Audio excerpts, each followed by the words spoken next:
warahmatullahi wabarakatuh.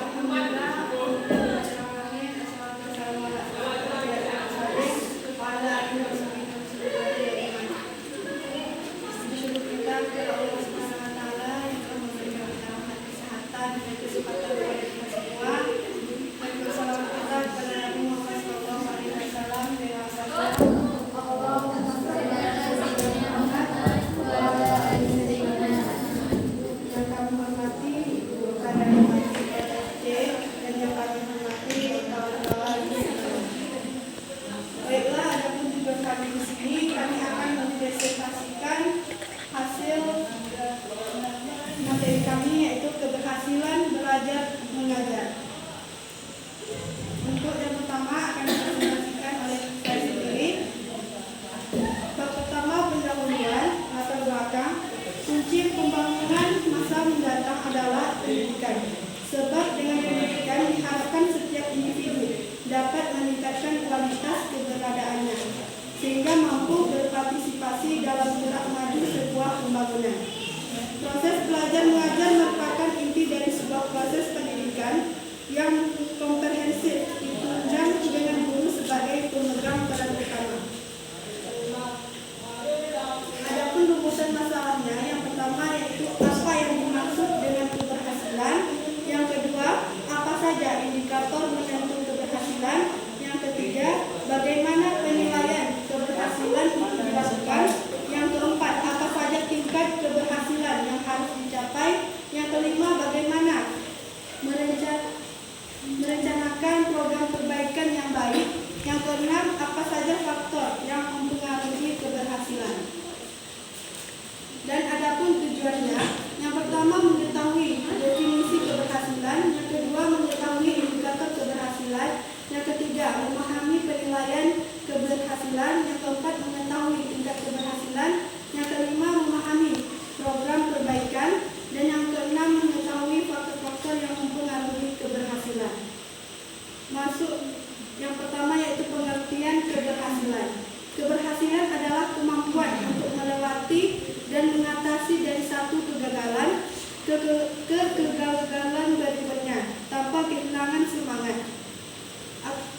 Atau Winston Churchill.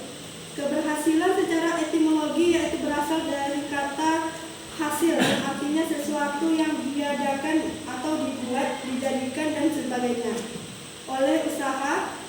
Keberhasilan juga berarti memperoleh penghargaan kepemimpinan. Keberhasilan bisa dikatakan bahwa akan dilihat lebih tinggi oleh orang lain dalam usaha dan kehidupan sosial seseorang. Keberhasilan juga berarti kebebasan dari rasa takut, rasa cemas, rasa frustasi dan kegagalan. Keberhasilan itu bisa diartikan sebagai penghargaan diri. Baiklah, mungkin itu saja yang dapat saya presentasikan. Selanjutnya yang akan dipresentasikan oleh saudari Faradila Mutiara Sari. Kepadanya kami persilakan. Baiklah, saya akan melanjutkan hasil presentasinya. Bab 2 yaitu pembahasan, yaitu indikator keberhasilan. Keberhasilan belajar merupakan presentasi peserta didik yang dicapai dalam proses belajar mengajar. Untuk mengetahui keberhasilan belajar, ada beberapa indikator yang dapat dijadikan petunjuk bahwa proses belajar mengajar dianggap berhasil atau tidak. Syaiful Bahri Jamarah dan Aswan Zaid 2006-106 mengemukakan bahwa indikator keberhasilan belajar diantaranya yaitu daya setiap terhadap bahan pengajaran yang diajarkan mencapai presentasi yang tinggi, baik secara individual maupun kelompok. Yang kedua yaitu perilaku digariskan dalam tujuan pengajaran atau instruksional khusus atau TIK telah dicapai oleh peserta didik baik secara individual maupun kelompok.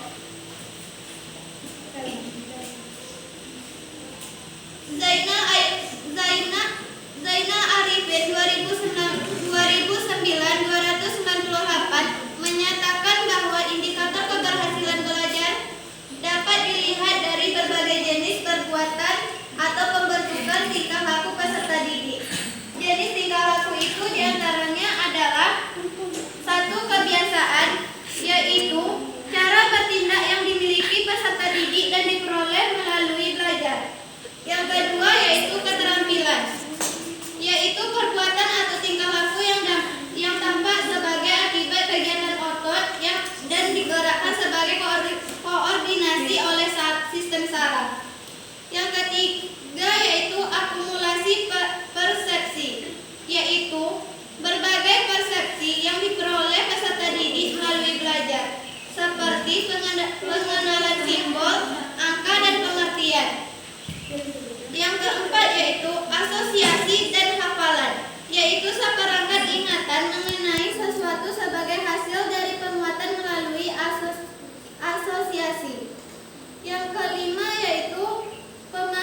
nilai, yaitu tolak ukur untuk membedakan antara yang baik dan yang kurang. Yang ketujuh yaitu moral dan agama. Masuk slide selanjutnya yaitu penilaian keberhasilan. Untuk mengukur dan mengevaluasi tingkat keberhasilan belajar tersebut dapat dilakukan melalui tes prestasi belajar berdasarkan tujuan dan ruang lingkupnya. Tes prestasi belajar dapat digolongkan ke dalam jenis penilaian sebagai berikut. Yang pertama yaitu tes formatif. Penilaian ini digunakan untuk mengukur satu atau beberapa pokok bahasan tertentu dan bertujuan untuk memperoleh gambaran tentang daya serap siswa terhadap pokok bahasan tersebut. Yang kedua yaitu tes subsumatif. Tes ini meliputi sejumlah bahan pengajaran tertentu yang telah diajarkan dalam waktu tertentu. Tujuannya adalah untuk memperoleh gambaran tentang daya serap siswa untuk meningkatkan tingkat prestasi belajar siswa. Yang ketiga yaitu tes sumatif. Tes ini diadakan untuk mengukur daya serap siswa terhadap bahan pokok bahasan yang telah diajarkan selama 1 semester, 1 atau 2 tahun pelajaran. Masuk yang slide selanjutnya yaitu tingkat keberhasilan. Setiap proses belajar mengajar menghasilkan hasil belajar. Masalah yang dihadapi adalah sampai di tingkat mana prestasi hasil belajar yang telah dicapai sehubungan dengan hal ini keberhasilan proses belajar mengajar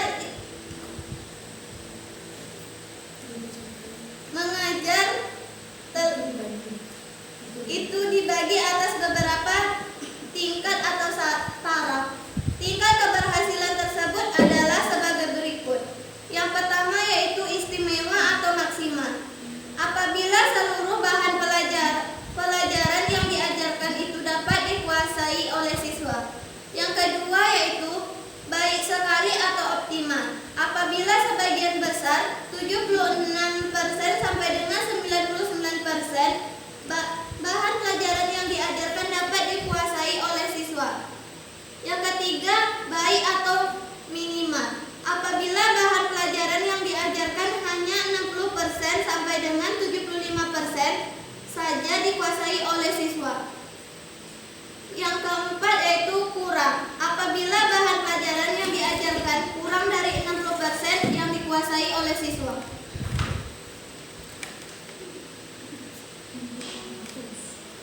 Program perbaikan. Apabila 75% dari jumlah siswa yang mengikuti proses belajar mengajar atau mencapai taraf keberhasilan minimal, optimal atau bahkan maksimal, maka proses belajar mengajar berikutnya dapat membahas pokok bahasan baru.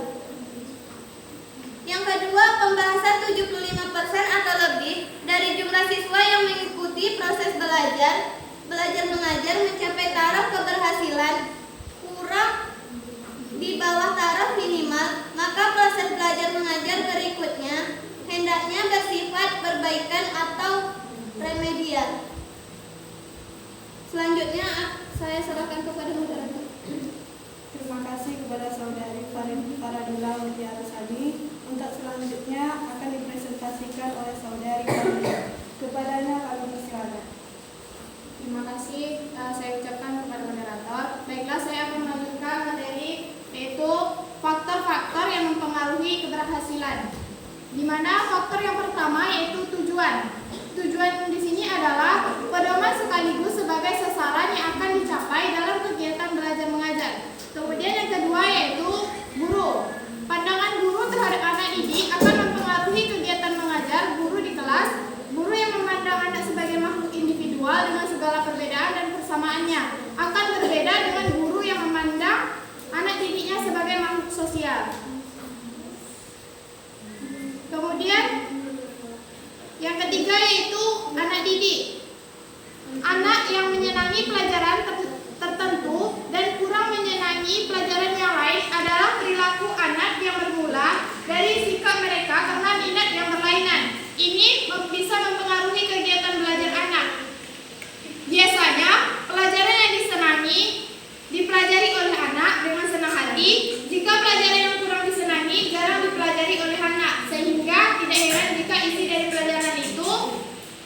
dikuasai oleh anak, akibatnya hasil ulangan anak tersebut biasanya itu jelek.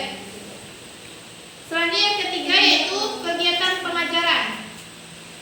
Pola umum kegiatan pengajaran adalah terjadinya interaksi antara guru dengan anak didik dengan bahan sebagai perantaranya.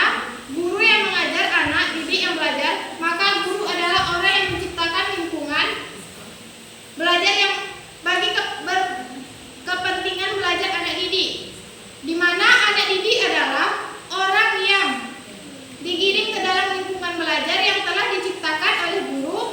Gaya mengajar guru berubah mempengaruhi gaya belajar anak didik. Gaya-gaya mengajar menurut Muhammad Ali 1992 halaman 59 dapat dibedakan 4 macam, yaitu gaya mengajar klasik, di mana gaya belajar klasik itu adalah gaya mengajar di mana proses pembelajaran monoton dan tidak ada pengembangannya. Kemudian yang kedua yaitu gaya mengajar teknologis, di mana gaya mengajar teknologis adalah gaya mengajar materi pelajarannya terprogram dalam media seperti menggunakan PPT, makalah. Kemudian yang ketiga yaitu gaya mengajar personalisasi. Gaya mengajar personalisasi adalah gaya mengajar di mana materi pelajaran disusun dan disampaikan sesuai dengan kemampuan peserta didik. Dan yang terakhir yaitu gaya mengajar interaksional. Gaya mengajar interaksional adalah gaya mengajar guru di mana dalam prosesnya selalu mengedepankan dialogis dengan peserta didiknya sebagai bentuk interaksi yang dinamis. Proses penyampaian materi dilakukan dengan dua arah, sehingga proses pembelajarannya banyak yang aktif. Kemudian bahan dan alat evaluasi. Bahan evaluasi adalah suatu bahan yang terdapat di dalam kurikulum yang sudah dipelajari oleh anak didik guna kepentingan ulangan. Bila tiba masa ulangan, semua bahan yang telah diprogramkan dan harus diselesaikan dalam jangka waktu tertentu dijadikan sebagai bahan untuk pembuatan item-item sosial evaluasi. Guru yang membuatnya dengan perencanaan yang sistematis dan dengan penggunaan alat evaluasi. Alat-alat evaluasi yang umumnya digunakan tidak hanya benar salah atau true false dan pilihan ganda multiple choice, dan juga menjodohkan matching, melengkapi completion dan essay. Selanjutnya yang terakhir yaitu suasana evaluasi. Suasana evaluasi juga merupakan faktor yang mempengaruhi keberhasilan belajar mengajar. Pelaksanaan evaluasi biasanya dilaksanakan di dalam kelas. Semua anak didik dibagi menurut kelas masing-masing. Besar kecilnya jumlah anak didik yang dikumpulkan di dalam kelas akan mempengaruhi suasana kelas, sekaligus mempengaruhi suasana evaluasi yang dilaksanakan. Sistem silang adalah teknik lain dalam kegiatan mengelompokkan anak didik dalam rangka evaluasi. Sistem ini dimaksud untuk mendapatkan data hasil evaluasi yang benar-benar objektif. Nah, dari sini kesimpulan yang dapat kami ambil yaitu keberhasilan belajar mengajar dipengaruhi berbagai aspek, baik guru, anak didik, dan suasana lingkungan belajar mengajar di sekolah. Keberhasilan belajar mengajar dapat diukur dalam nilai yang berbentuk nilai rapor, anak didik, dan mutu sekolah itu tersendiri. Suatu proses belajar mengajar tentang suatu bahan pengajaran dinyatakan berhasil apabila hasilnya memenuhi tujuan instruksional khusus dan bahan tersebut. Maka dapat ditarik kesimpulan juga bahwa pengertian keberhasilan belajar mengajar adalah tercapainya tujuan instruksional khusus yang sudah direncanakan atau dibuat sebelumnya oleh guru. Baik, terima kasih. Saya kembalikan kepada moderator. Terima kasih kepada saudari Marina. Mungkin ini saja materi yang telah kami presentasikan. Untuk selanjutnya yaitu sesi tanya jawab. Yang mana di sini kami menggunakan game. Bagi teman-teman yang kalah ataupun salah, kami akan memberi pertanyaan. Untuk game akan dipandu oleh saudari Marina. Kepadanya kami persilakan. Baik, terima kasih kepada moderator. Di sini saya akan menggunakan metode yaitu game ya. Di sini gamenya itu instruksinya kalau pagi itu tepuknya 1, kalau untuk siang tepuknya 2 kali, terus kalau untuk sore itu tepuknya 3 kali, dan kalau malam itu nggak tepuk, cuma separuh gini aja. Percobaan ya. Instruksi. Pagi. Malam.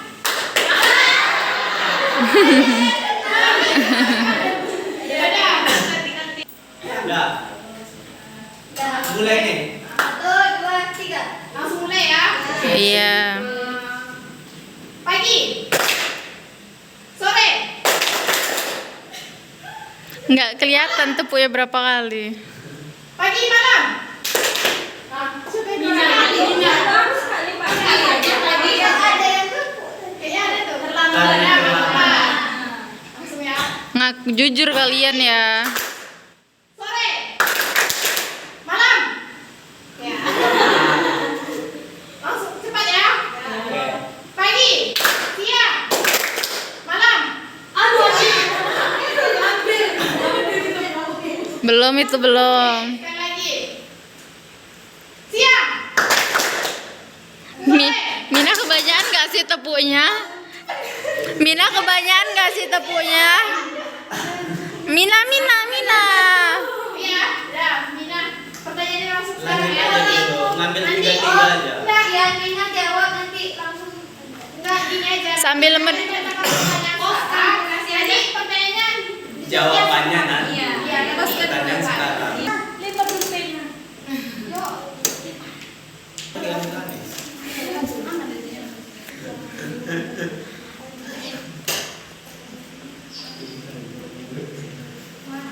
Sopi siapa tuh nggak sopan? Untuk pertanyaan akan diberikan oleh saudari Faradia Widiarsan. Pertanyaannya yaitu, apa yang dimaksud dengan keberhasilan belajar menurut Anda? Oke. Langsung game. Iya lanjut game aja. Instruksi. Yuk. Siang. Malam. Sip.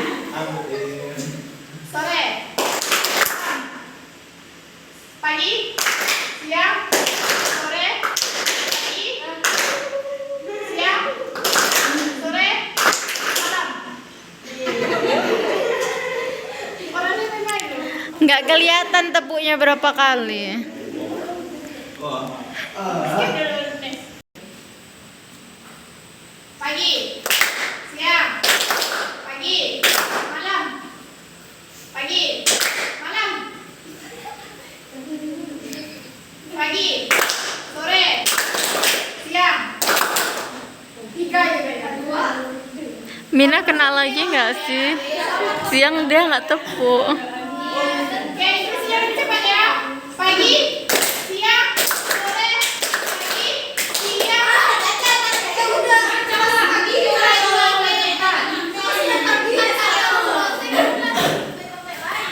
Siang.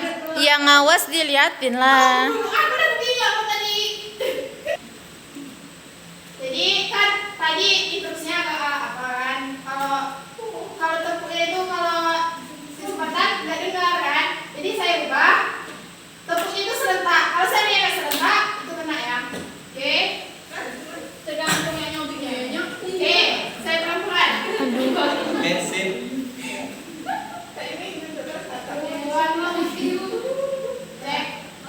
Pagi, siang, sore, malam, pagi. Itu kayaknya beda gitu. Beda.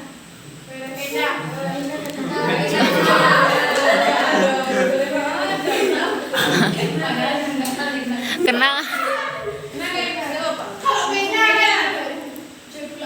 Pertanyaan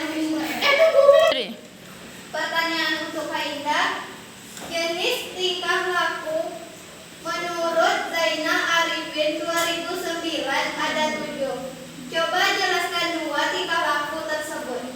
2 aja ya. Jelaskan tapi. Ganti game lah. Bosan deh main game. Enggak. Susah kenanya. Konsennya masih aktif. Nah,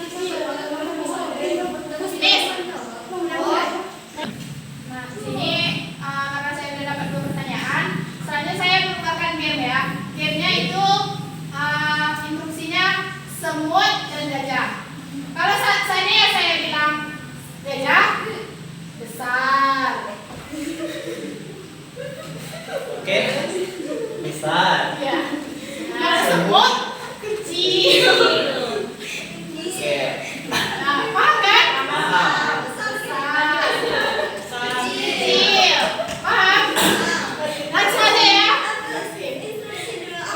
Coba dulu sekali, coba sekali. Pemanasan B.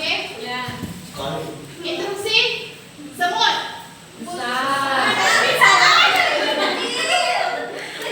Kecil.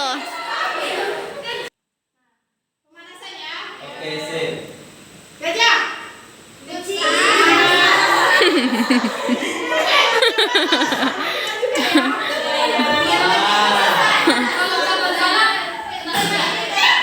Yang Kecil, sekali kecil.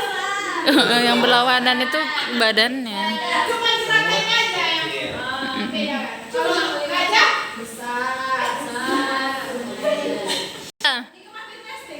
Masih dalam ya. Masuk lagi ya.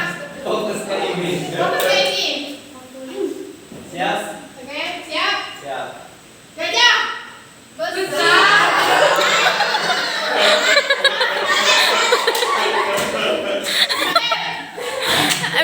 Mina juga kena loh. Gajah ininya Di sini yang akan memberikan pertanyaan yaitu Faradila untuk Mina Salim. Faradila ya. Pertanyaan untuk Mina yaitu tes prestasi pelajar digolongkan ke dalam jenis penilaian ada 3. Tes sumatif, coba jelaskan tes tersebut. Tes formatif. Pertanyaan untuk KF. Selanjutnya pertanyaan untuk KF Rida yaitu menurut Anda apa kesimpulan yang didapat dari presentasi hari ini?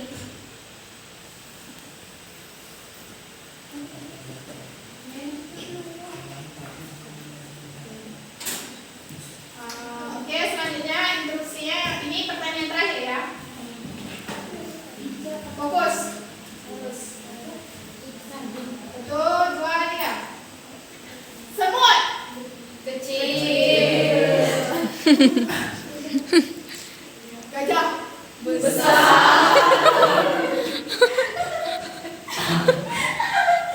Semut.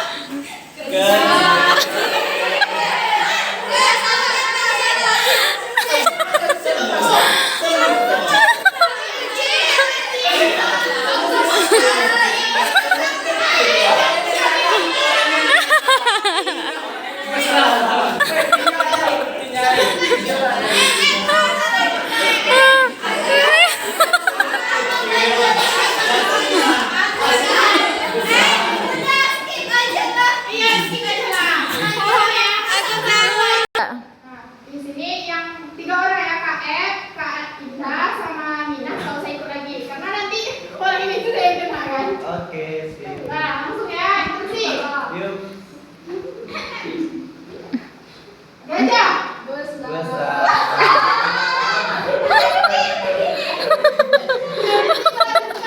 Karena dia udah lama kan begini. Udah dibuat kayak gini.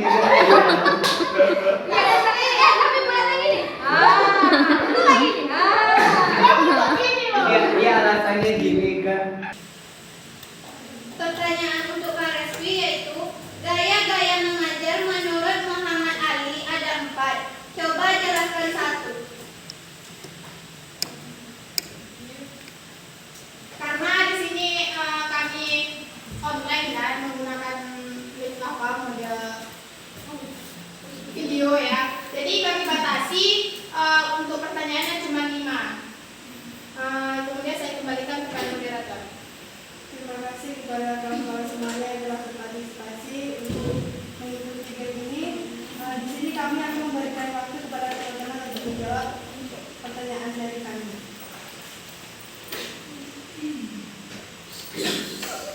tiga. Baiklah, untuk pertanyaan pertama akan dijawab oleh saudara Mina Salim. Padanya kami bersemangat. Baiklah, saya akan menjawab pertanyaan dari kelompok 4. Pertanyaan nomor 1 yaitu apa yang dimaksud dengan keberhasilan belajar menurut saya. Jadi keberhasilan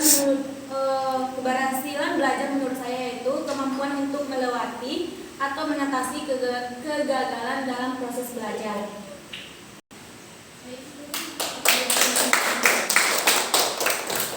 Terima kasih kepada saudara Mina Salim.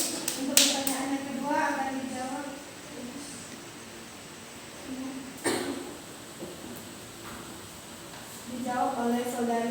Vinasari. Kepadanya kami persilakan.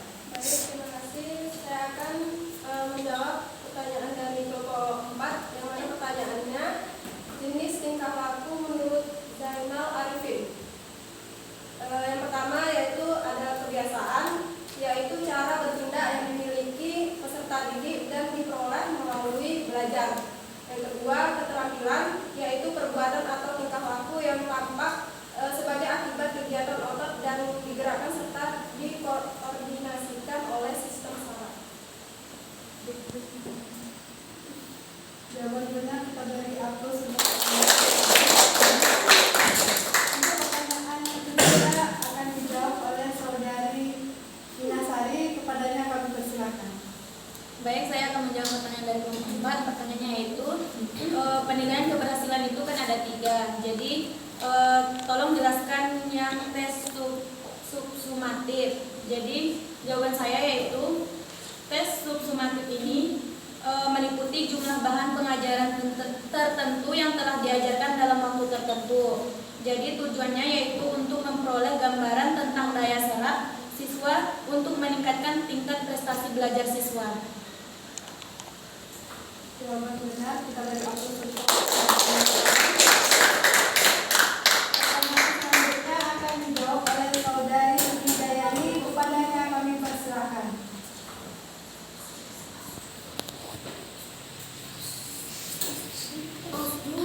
Oh, pos dulu. Baik, di sini saya akan menjawab pertanyaan dari kelompok 4 yang mana pertanyaannya itu kesimpulan dari materi kelompok 4. Kesimpulannya yaitu keberhasilan belajar mengajar dipengaruhi berbagai aspek baik guru, anak didik, dan suasana lingkungan belajar mengajar di sekolah. Keberhasilan belajar mengajar dapat diukur dalam nilai yang berbentuk nilai rapor, anak didik, dan mutu sekolah itu sendiri. Jawaban benar kita beri aplaus untuk KSD. Untuk pertanyaan yang terakhir akan dijawab oleh saudari Resti Oktaviani. Kepadanya kami persilakan. Baiklah, saya akan menjawab pertanyaan dari kelompok 5, ya kan? Pertanyaannya apa tadi?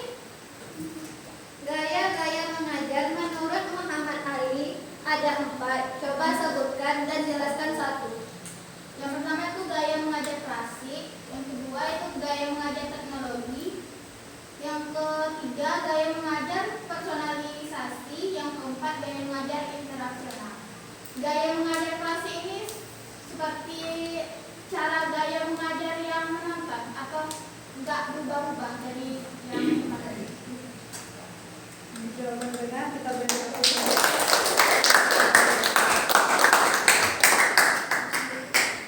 Terima kasih atas partisipasi kawan-kawan semua. Apabila terdapat kesalahan dan kehilafan kami mohon maaf. Kami tutup. Wassalamualaikum warahmatullahi wabarakatuh. Waalaikumsalam.